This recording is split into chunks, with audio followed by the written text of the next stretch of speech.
Olá, meus amores!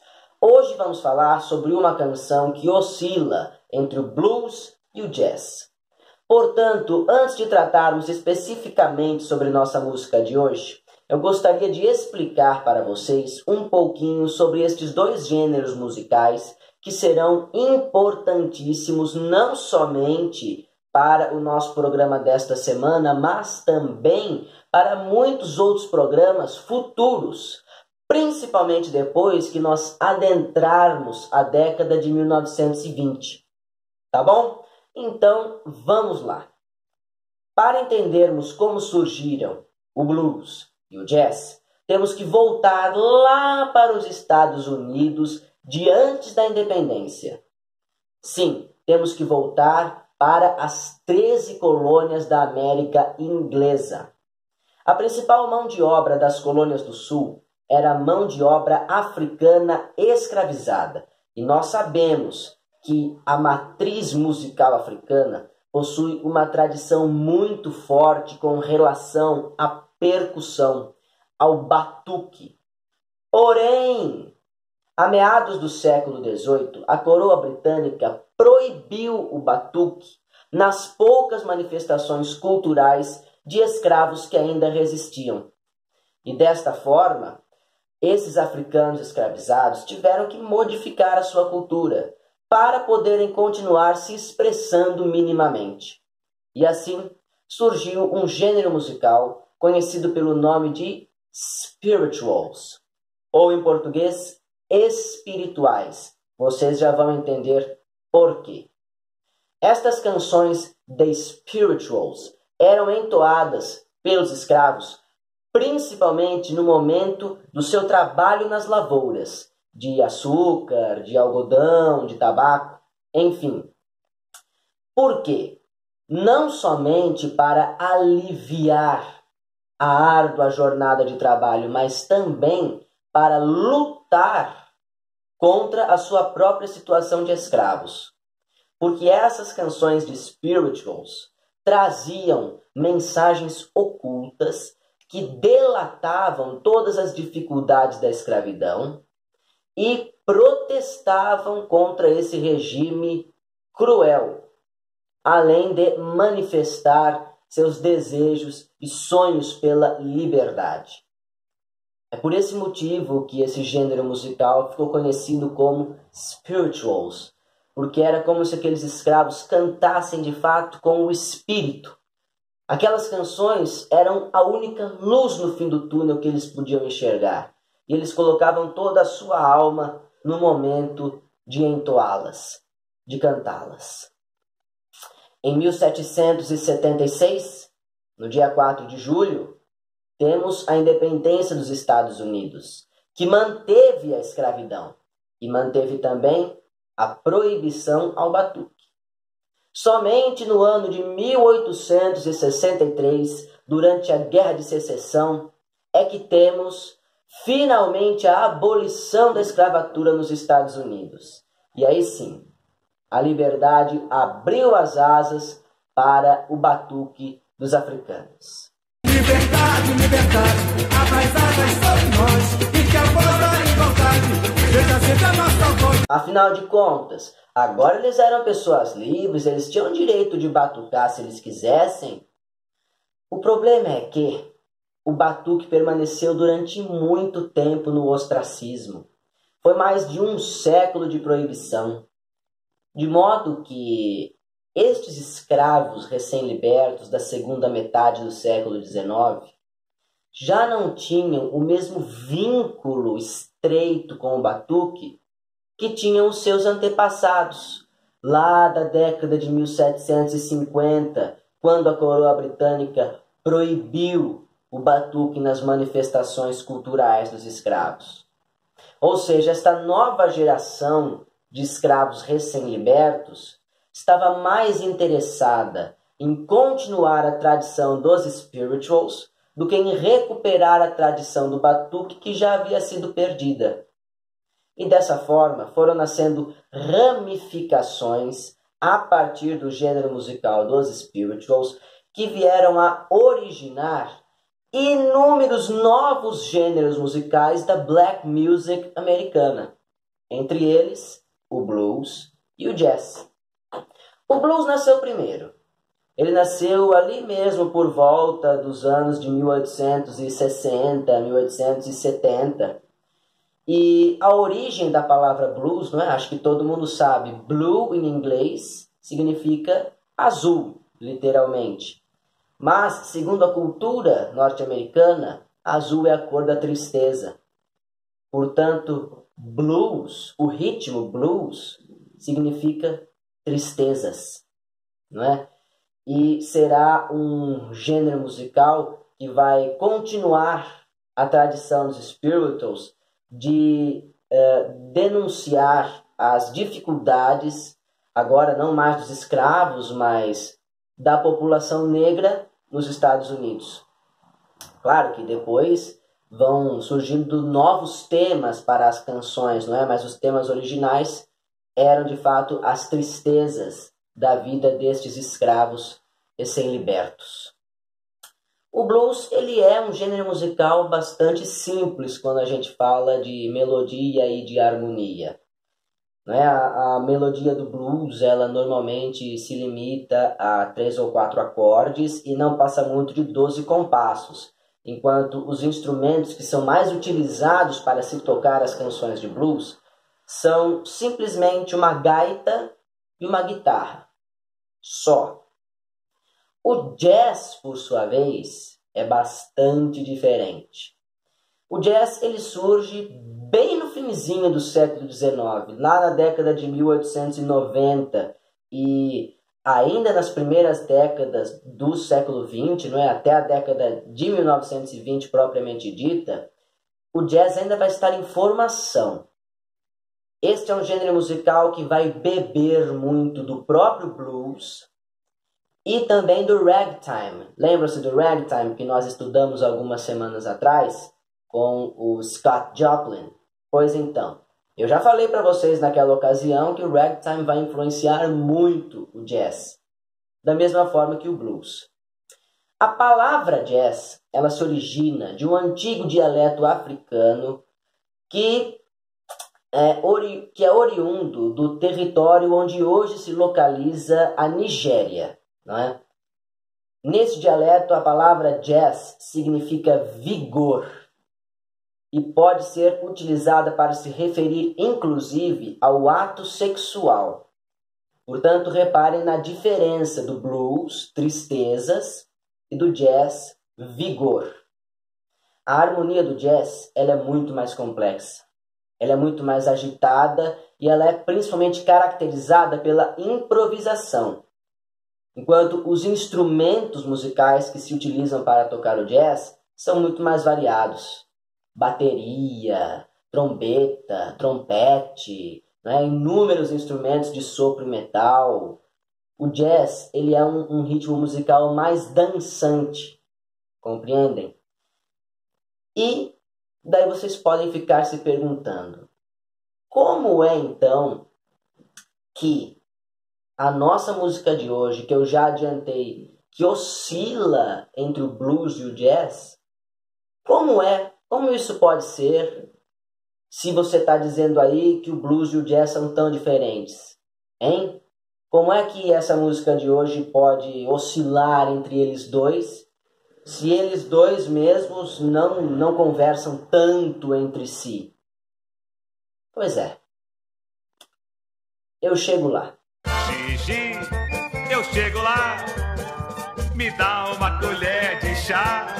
Antes disso, vamos falar um pouco sobre William Christopher Handy, mais conhecido por W.C. Handy, o nosso compositor de hoje, que nasceu no dia 16 de novembro de 1873, no estado norte-americano do Alabama. Os pais de W.C. Handy eram ex-escravos, e especificamente seu pai tornou-se, depois de liberto, pastor de uma igreja metodista.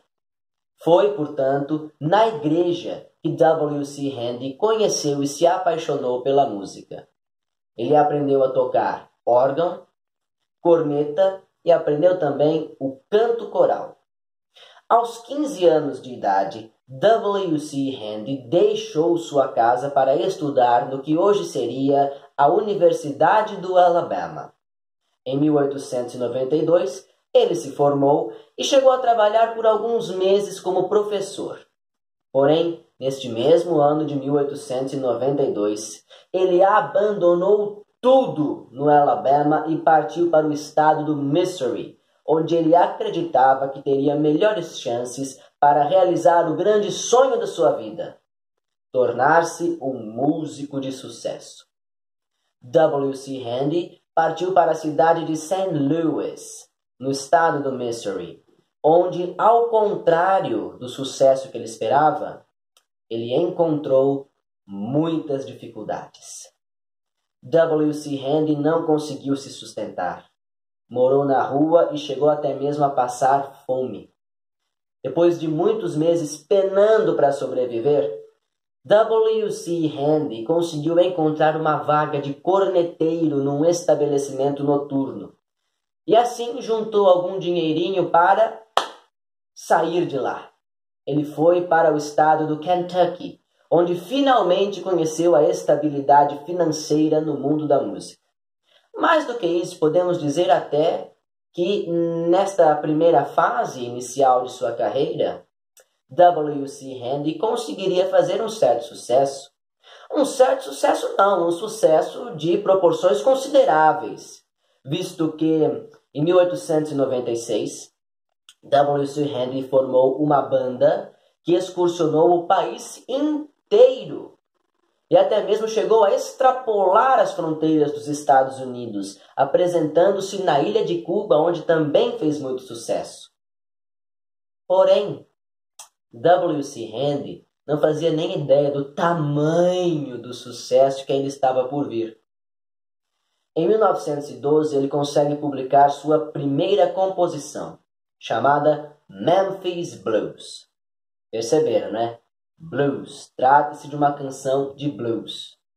Na verdade, esta foi a primeira canção de blues publicada na história da música.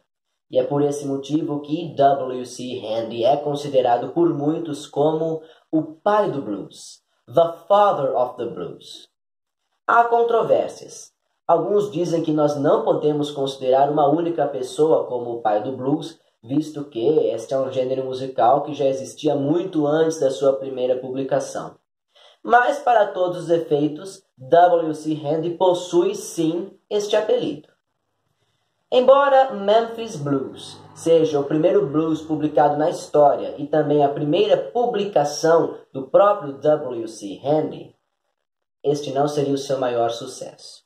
O seu maior sucesso, que o projetaria para o país inteiro de maneira inigualável, seria a nossa música de hoje, St. Louis Blues. Perceberam, né? St. Louis, a cidade onde W.C. Handy passou necessidades. Pois é, em 1914, W.C. Handy estava ali pelos seus 40 anos e queria muito realizar o seu sonho de ser um músico de sucesso. Então ele pensou, que música que eu posso compor para explodir no país inteiro? E então ele se lembrou de uma mulher que ele conheceu nas ruas de St. Louis, que numa certa ocasião disse para ele assim: My man's got a heart like a rock cast in the sea. Traduzindo, o meu homem tem um coração como uma rocha lançada no mar. Foi este o mote que W.C. Handy utilizou para se inspirar ao compor St. Louis Blues. E ele alcançou seu objetivo. A canção explodiu. Olha a explosão. Como vocês podem perceber pelo próprio título da canção, não é? St. Louis Blues. A canção trata-se de um blues, certo? Certo. Originalmente, esta é uma canção que foi pensada, foi criada para ser tocada em ritmo de blues. Porém, ao longo da história desta música, muitos artistas a gravaram em ritmo de jazz. Verdade. Para vocês terem ideia, a primeira gravação de St. Louis Blues aconteceu no ano de 1916. É uma gravação instrumental pela Prince Orchestra em ritmo de jazz. Juro para vocês, podem conferir, tá aí embaixo na legenda do vídeo. A primeira gravação cantada desta música aconteceu em 1919 na voz de Al Bernard, que cantou St. Louis Blues também em ritmo de jazz. É verdade, estou jurando para vocês, pode observar aí na legenda do vídeo. O próprio W.C. Handy também nos presenteou com uma gravação sua no ano de 1923, em ritmo de jazz. Eu juro, pode acreditar em mim. Se você não acreditar, observa aí o link que eu vou deixar na legenda do vídeo. Mas também houve gravações em ritmo de blues. Na verdade, a maior delas é em ritmo de blues. Em 1925, uma cantora, faltam palavras, faltam adjetivos positivos para descrever o talento dessa mulher. Uma cantora fantástica, fenomenal, estupenda, maravilhosa. A imperatriz do blues, Bessie Smith, gravou St. Louis Blues. E desde então, nenhuma gravação conseguiu superar a desta mulher. Juro para vocês, podem ouvir aí a interpretação magistral desta cantora magistral que eu vou deixar para vocês na descrição do vídeo. Vocês vão acabar concordando comigo.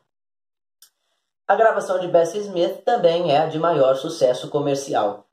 Fez tanto sucesso que no ano de 1929 rendeu até um filme chamado St. Louis Blues, que possui Bessie Smith no papel da personagem principal. Trata-se de um curta-metragem que tem 15 minutinhos de duração. E eu vou deixar para vocês aí na legenda do vídeo o trechinho desse curta-metragem que contém a interpretação de Bessie Smith de St. Louis Blues no cinema. É arrepiante. Vocês vão ver. Este foi um dos primeiros filmes falados da história. Pois o cinema falado surgiu em 1927. Este filme é de 1929. Então ele está ali bem no comecinho da história do cinema falado. É uma joia, uma raridade que está preservada até hoje. Em 1993, a gravação de Bessie Smith de St. Louis Blues foi conduzida ao Grammy Hall of Fame. Em 2008, uma outra gravação, desta vez interpretada por Louis Armstrong. Louis Armstrong gravou St. Louis Blues no ano de 1929. E esta sua gravação foi conduzida ao Grammy Hall of Fame em 2008, como eu disse para vocês. Eu vou deixar então aí na legenda do vídeo também esta versão do Louis Armstrong para que vocês possam escutá-la e apreciá-la. Bom, eu acho que vocês podem entender agora por que, esta é uma canção que baila entre o blues e o jazz. Porque originalmente ela foi pensada para ser um blues. Mas tantos artistas gravaram esta canção em ritmo de jazz que ela acabou se tornando um jazz standard. Você sabe o que é jazz standard? Ao pé da letra seria traduzido como um padrão do jazz. São canções que de tanto serem regravadas e regravadas e regravadas em ritmo de jazz, acabaram se tornando clássicos, padrões, como o próprio nome diz, do gênero musical jazz. St. Louis Blues ocupa a posição de quarto jazz standard mais regravado da história do jazz. E ocupa a posição de primeiro jazz standard mais regravado do jazz no período pré-anos 1920. Além disso, sabem qual que é o apelido desta canção? Esta canção é chamada de Hamlet dos músicos de jazz. Sabe por quê? Porque no teatro considera-se que o ápice da carreira de qualquer ator é participar da peça Hamlet, de William Shakespeare. E no caso dos músicos de jazz, o ápice da carreira de qualquer um deles seria gravar St. Louis Blues. Antes de me despedir de vocês, eu gostaria de perguntar se por acaso vocês perceberam, ao escutarem as primeiras gravações desta canção, algum toquinho, uma pitadinha de tango. Vocês repararam? Porque quando eu ouvi essas primeiras gravações, eu percebi que tinha uma certa semelhança com o tango. E eu fiquei com isso na minha cabeça e falei, não é possível, eu acho que eu estou vendo coisas, né? Eu estou divagando, estou exagerando demais. Mas durante a minha pesquisa eu descobri que sim, que de fato St. Louis Blues, lá nas suas primeiras gravações em ritmo de jazz, de fato tinha influência do tango. Isso porque o jazz, enquanto gênero musical, não sofreu influência apenas do blues e do ragtime, mas também de outros ritmos latino-americanos, entre eles o tango. Eu adoro, gente. Vocês não têm noção como eu sou apaixonado por esse tipo de curiosidade, de fatos curiosos. E eu estou aqui para trazê-los para vocês, para que vocês também possam conhecê-los e matar a sua curiosidade. Semana que vem eu volto com mais fatos curiosos sobre mais uma música de jazz. Espero vocês lá. Um abraço no coração de todos. Beijos na alma de cada um. Muito obrigado pela paciência. Até semana que vem. Lembranças do Emílio.